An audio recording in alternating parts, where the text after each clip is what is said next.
Today, I woke up feeling very refreshed. It was because I was going to get to see my daughter Emma and my grandson John after a long time. I was fully prepared with a housewarming gift and treats for John. In high spirits, I left the house with my husband and we arrived at Emma's new home after a few minutes. It was a very beautiful and splendid house, predominantly white. I couldn't contain my excitement to see everyone, but Emma and the others only spoke to my husband. They didn't say anything to me, nor did they make eye contact. My husband handed Emma the housewarming gift and gave John the treats I had prepared, and they walked to the dining table while chatting. Then, Emma, John, and my husband started talking happily around the table. I continued to stare blankly at them as they talked. It was not that they couldn't see me, so why wouldn't they try to talk to me? In that uncomfortable atmosphere, I suddenly sensed a presence in the hallway. When I looked, I saw John beckoning me from the shadows of the hallway. Ah, I hadn't been forgotten. Feeling relieved and happy, I hurried over to John. "John, you've grown so much. What's the matter?" John said. "Well, Grandma." He seemed to be struggling to speak, mumbling something. After a while, he finally opened his mouth. What that means. If my hunch was correct. Feeling as if cold water had been thrown on me, I left John there and impulsively ran outside. It must have been about 10 minutes since I rushed out of Emma's house. When I calmed down, I noticed my smartphone vibrating. "I'm sorry. I heard something from John and couldn't help but run out. Actually, I have something to talk to Emma about." The time had finally come to speak. "I am Nancy. Recently, something delightful happened to me. The day after I turned 52, my colleagues at work gave me a small celebration. On my birthday, both my husband and I had the day off. I was slightly hoping for something special, but the day ended just as usual, and I went to bed feeling a bit disappointed. I carried that feeling with me to work the next day. Then, my colleagues and juniors celebrated with me, and I felt warm and happy for the first time in a while. Look, my coworkers celebrated my birthday. Oh, that's nice. I reported it to my husband as soon as I got home as I was overwhelmed with joy, but his response was flat. I wondered if the special feeling of birthdays fades after being together for so many years. He used to be a bit more considerate. 30 years ago, my husband and I met through a mutual acquaintance. I was drawn to his subtle kindness and pleasant demeanor, and we started dating. Over time, we got married and had a daughter, reaching the peak of our happiness. At the beginning of our marriage, he was just as kind as when we were dating. However, one day, despite the birth of our daughter, he started coming home late and going out more often, claiming it was for work-related socializing. I wondered where he was and what he was doing under the guise of socializing. As I was frustrated by his frequent outings, I asked him, "You've been going out a lot lately. Where do you always go?" He quietly opened his mouth. Slot. I felt like sighing. It seemed he had gotten hooked on gambling, which started as a work-related activity. I understand it might be hard to stop suddenly, but could you try to reduce the number of times you go? Hoping to prevent him from getting further into gambling, I made this request. I'll try my best, he said. I decided to trust and wait for my husband to change. A few days after that conversation, on the day our daughter Emma started attending kindergarten, I noticed that the collection bag for the kindergarten was empty. I wondered if I had forgotten to put the money in and started looking for it, but it was nowhere to be found. You need to leave for the kindergarten, or you'll be late, my husband said, seeing that I was still not ready to leave despite the time. I want to take her to kindergarten, but the collection bag I had prepared is empty. Where could money have gone? My husband started to panic. I'm sorry. I was short on money and used some yesterday. I was so shocked by his sudden confession that I was speechless. Why? Why did he take money from the collection bag? Questions raced through my mind. A mix of shock and confusion overwhelmed me. I decided to pretend everything was normal and take Emma to kindergarten, and planned to talk about it that night. Not enough money? Is it because you spent it on the slot? How much did you spend? He looked apologetic with tears in his eyes and apologized in a small voice. I had asked him to reduce his visits to the slot, but he couldn't stop going. In fact, he started spending more money, dipping into our living expenses. As he continued to explain, even more shocking facts emerged. It turned out that he had taken out loans in my name. I couldn't believe it was real. I'll reduce the number of times I go to the slot. I'll repay the debt without causing you any trouble, Nancy. He pleaded, tears in his eyes. Can I trust this man's words? Can someone addicted to gambling quit so easily? Although these thoughts were in my mind, I decided to end the conversation since I realized that continuing to talk wouldn't solve the problem immediately. The three of us usually slept together, but I wanted to calm down, so I slept separately from my husband. In the middle of the night, I lay down next to Emma, who was sleeping soundly, and a word flashed through my mind. Divorce, maybe. I whispered softly as I closed my eyes. When I looked beside me, I saw Emma's peaceful sleeping face. If we got divorced, Emma would lose her father. To Emma, he was a kind father who played with her often. And Emma was very attached to him. All right, I'll try to believe in him. I thought it would be unfair to Emma if I divorced impulsively, so I decided to trust that my husband would change. However, it wasn't that simple. My husband repeatedly dipped into our living expenses. Each time we talked about it, but he kept doing it. Frustration grew with his lack of change, and sometimes I didn't want to talk to him or even see his face. But I didn't want Emma to see her parents' strained relationship. I held back from divorcing my husband, though I was driven by the desire to protect Emma from sadness, no matter how many times he betrayed me. Unaware of the conflicts between my husband and me, Emma grew up quickly and became 15. Dad, Mom, listen. I got a good score on the recent mock exam. She has grown into a very studious child, though I wonder whom she took after. Wow. You did great. My husband said. That's amazing. What a relief. I added. The once little Emma was now talking excitedly about her upcoming high school entrance exams during dinner. Only 2 months until the exams. Around midnight, I realized her light was still on as I passed by Emma's room. It seemed she was studying late. I thought I might bring her a snack to give her a little break. Emma, sorry to interrupt your studying. I'm coming in. Mom, what's up? You're studying so hard, so I brought you some pudding as a treat. Wow. Perfect timing. I was just thinking about taking a break. Emma eagerly ate the pudding. She had studied so diligently every day that I sometimes worried she might be overdoing it. I was very impressed by her dedication to getting into her desired high school. Oh, by the way, Dad gave me this the other day. Emma happily showed me an encouragement card for her exams. Dad is so thoughtful in ways like this. My husband supported Emma's decisions, cheered her on, and gave her thoughtful gifts, showing great kindness to her. However, despite Emma's growth, my husband continued to accrue debt and turned to me in tears each time, and his behavior unchanged. Emma didn't know about his gambling addiction and believed he was a good father. Emma finished her high school entrance exams and successfully got into her desired school. Emma, that's wonderful. It's thanks to Mom and Dad's support. Maybe Dad's card gave me the strength. Thank you.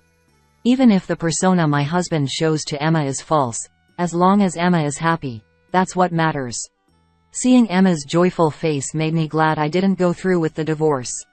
Emma enjoyed her high school life and then decided to attend a university in the city, far from home. Are you really going to New York? I always thought she would stay local, so the thought of being apart from Emma made me very sad. But I didn't want my feelings to limit her choices in her life. I wanted Emma to freely walk the path she chose for herself. With these complex feelings, I accepted her decision to move to the city. Mom, don't worry. I'll come back sometimes. Emma reassured me since she seemed to sense my sadness. And then, the day of Emma's departure arrived. My husband and I took her to the airport. Dad, Mom, stay happy together. She said cheerfully as she was waving occasionally and walked toward the boarding gate. I silently returned home feeling the weight of the sadness. Just the two of us living together, huh? My husband would likely continue to indulge in gambling without learning his lesson. Thinking that, I sighed softly. My prediction came true. When we were living with Emma, my husband used to go to the slots for short periods so she wouldn't notice. But at that time, I was the only one left at home.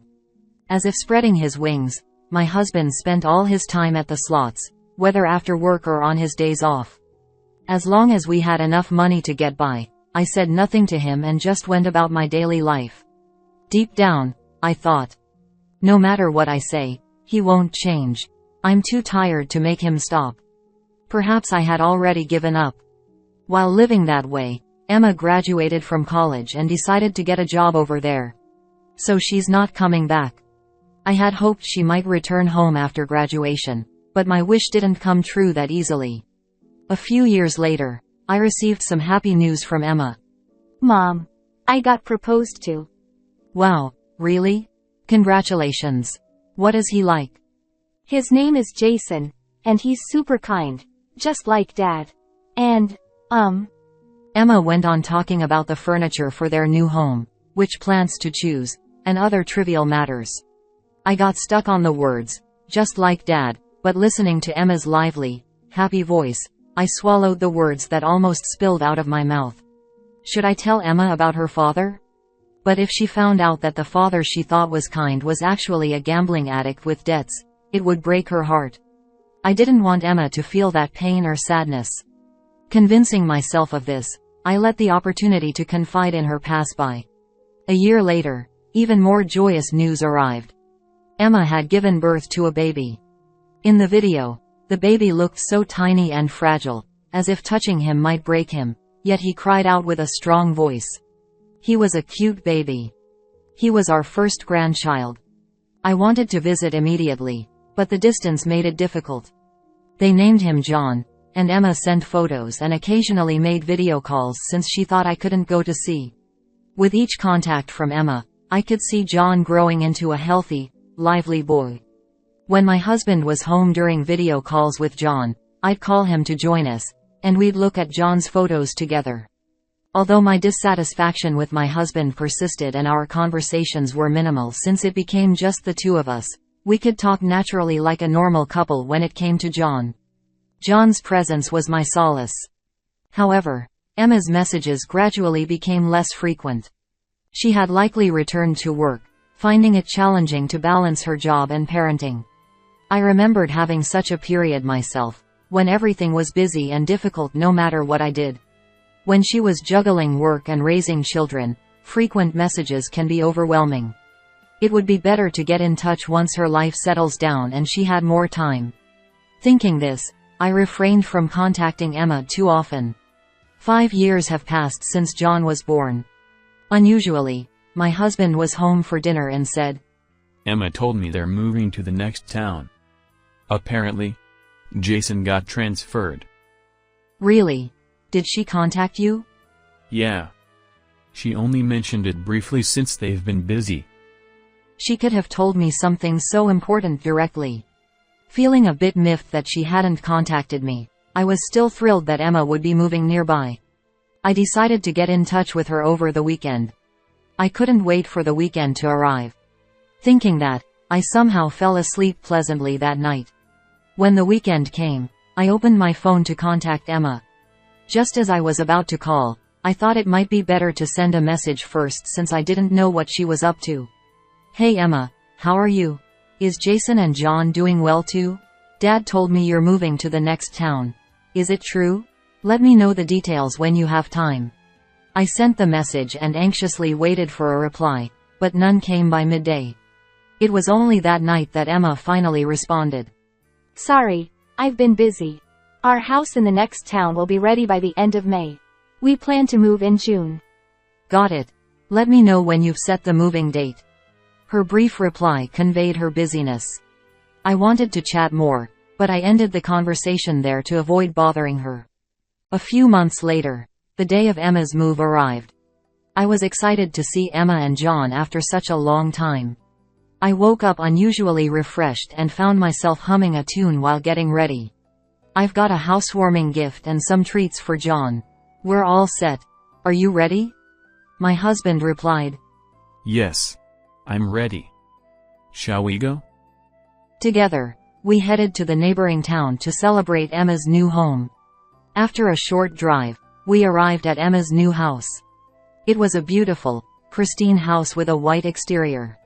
I entered the house eagerly, excited to see how much John had grown. My husband greeted Jason.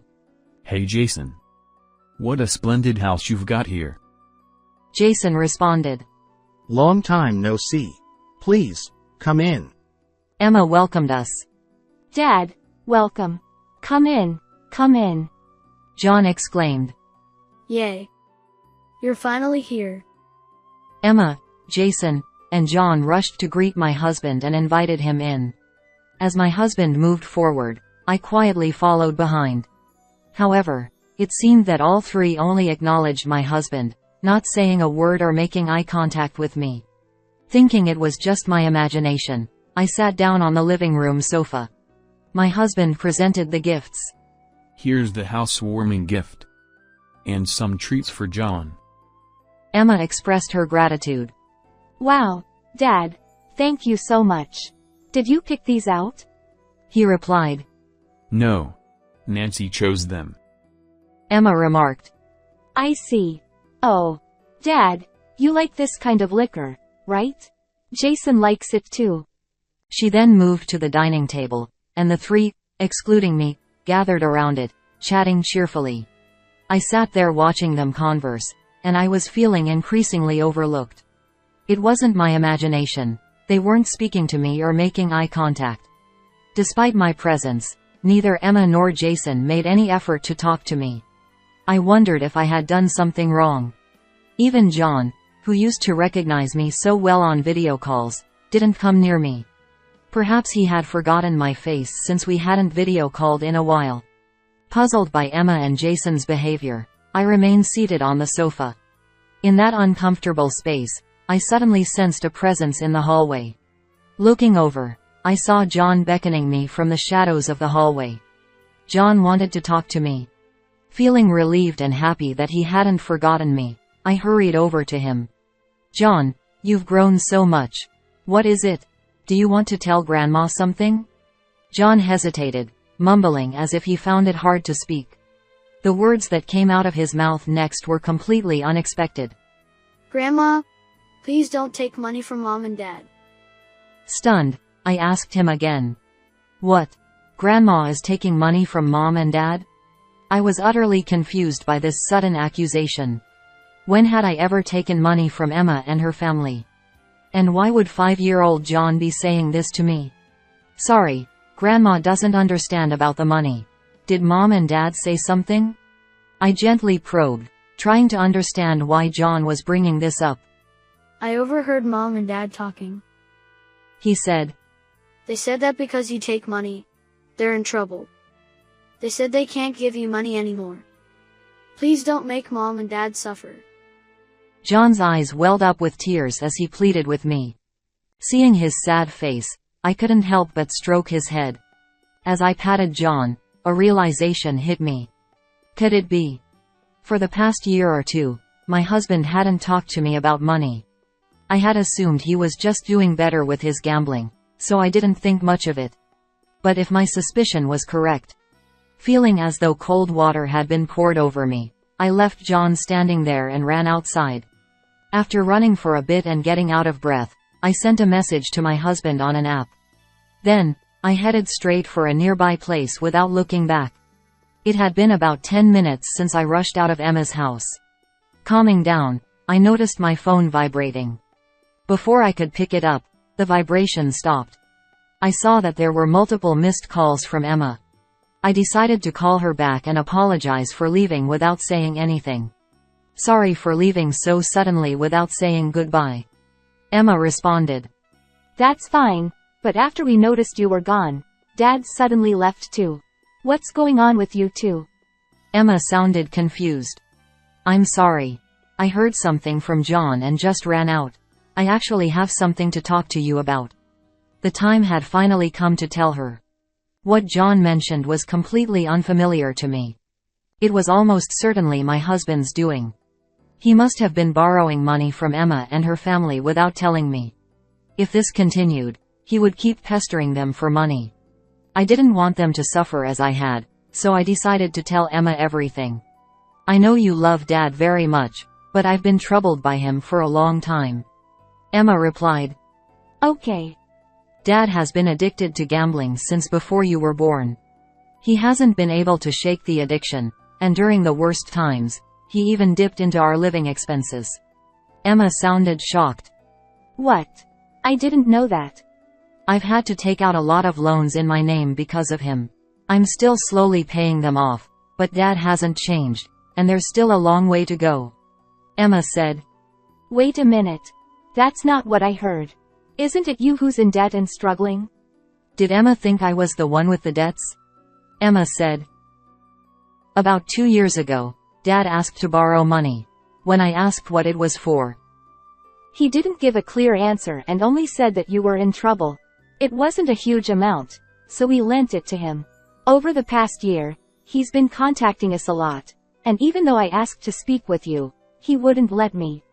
According to Emma, my husband had been contacting Emma and Jason, asking for money because I supposedly had debts and couldn't repay them.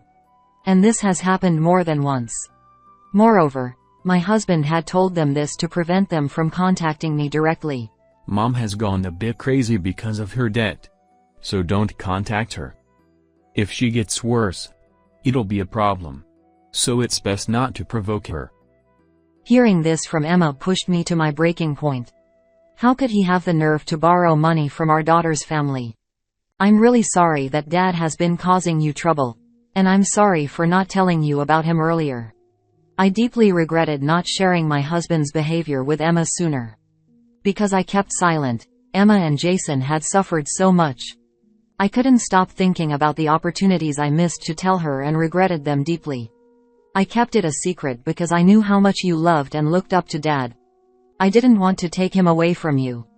I wanted him to be a good parent in your eyes and for us to seem like a happy family.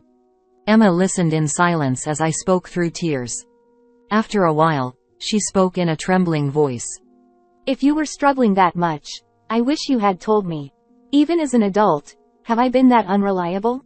No matter what, my feelings for you and Dad won't change, and we're family because we can talk about anything, right? Her words made my tears flow even more. Emma said. So, do you know why Dad left in such a hurry earlier? Right, I had completely forgotten about my husband. After hearing from John, I reached my breaking point and went to the city hall. I messaged Dad saying, I got the divorce papers. I can't take it anymore, I'm divorcing you. Emma replied. That's why he looked so panicked when he checked his phone. He was in such a rush that he left the door wide open. He didn't even get to drink his favorite liquor. Serves him right, though. She chuckled as she said this. Emma, I'm going to divorce Dad. Emma responded. I understand. Thank you for trying so hard all this time. Also, I'm sorry for believing what Dad said and treating you badly. Will you forgive me? Of course. It was quite a shock to be ignored, but I'm glad we're talking again. With this, Emma and I reconciled and were able to talk as we used to. It seems Emma shared the truth with Jason as well. Later, I received an apology call from him. Jason said, I apologize for my rude behavior the other day. Emma told me everything. Don't worry about it. I'm sorry for causing trouble with my husband. I'll make sure he repays the money. Jason continued. I have a friend who specializes in divorce mediation. Would you like me to introduce you? I was able to reconcile with Jason too, and he even offered to help with the divorce preparations. Since it was difficult to live in the same house as my husband until the divorce was finalized, I rented an apartment and lived alone to avoid seeing him. The preparations for my side of the divorce went smoothly, and all that was left was to file for mediation. The person Jason introduced was very skilled and recommended that I also claim alimony to make up for everything that had happened. Without hesitation, I proceeded to file for alimony. While receiving money wouldn't change the past, It would help lighten the burden. Hello, is that you? I'm ready for the divorce. How are things on your end? I'm really sorry for everything, Nancy. Can you reconsider? I promise I won't go to the slots anymore. And I'll properly repay Emma and Jason. Please, come back home. I've heard, I won't do it again so many times before. Can you understand the pain I've felt from believing your words and being betrayed over and over? Remembering the countless betrayals made my chest tighten with pain. Even after the divorce mediation started, my husband stubbornly resisted. But after multiple sessions, we finally finalized the divorce. We arranged for my husband to repay the debts in my name, freeing me from the burden of debt. The money borrowed from Emma and Jason was also legally arranged to be repaid by my husband. After the divorce, my husband continued living alone in our former house. However, gambling addiction is truly terrifying. Despite everything, my husband couldn't quit gambling. Unable to borrow money and with nowhere to turn, he eventually resorted to using his company's funds. Now, he seems to be living quietly in a town far from our hometown. He's working steadily to pay off alimony and the debt. One day, a while later, I visited Emma's house. As we chatted and had lunch together, the conversation suddenly shifted. Hey Mom, Jason and I have decided something. Why don't you come live with us? I was surprised and overjoyed by the unexpected proposal. But I had already caused enough trouble for Emma and Jason. I couldn't impose on them any further. I'm very happy, but I'll just accept your feelings. As soon as I said that, John's enthusiastic voice rang out. Does that mean Grandma will live with us? Yay. Grandma, we'll be together all the time. Happy. Seeing John's joyful expression and excitement, I felt it would be more impolite to refuse. Can I really lean on you like this? Of course. John is excited, and Jason and I would be happy to. Plus, it will be fun living together. And so, I moved in with Emma's family. Since both Emma and Jason wanted to focus on their careers, I spent my days helping with housework and taking care of John. Thanks to that, my days were very fulfilling. While living this enjoyable life, I sometimes thought about the past. During the most difficult times, what would have happened if I had trusted Emma, even though she was still a student, and talked to her about her father? If I had confided in her when she got married, would the future have been different? But by finally gathering the courage to speak up, I am now able to live a life of incomparable happiness. Grandma, I'm home. Guess what? Today, my teacher. Watching John happily recount his day with a beaming smile, I wished this happiness would last forever.